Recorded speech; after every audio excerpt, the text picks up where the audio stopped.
Karena bagaimanapun kalau kita belanja di warung tetangga akan balik lagi ke kita.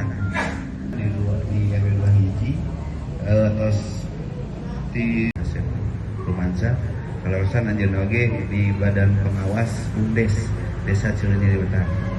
Curang anak kalau urusan memiliki anak istri ketua TPK Desa Cileunyi Wetan Hajah Dinaris Bapak. Sekarang kasadayana ibu-ibu bapak-bapak mabi hormat sareng bangakeun nyangakeun silaturahmina dalam rangka menyambut bulan suci Ramadan. Alhamdulillah operasi Cita Mandiri Jabar bisa berbagi. Ieu sarasa wios buktos gitu ayana sudah berdiri sejak tahun 2001. Jadi usianya koperasi sudah 21 tahun.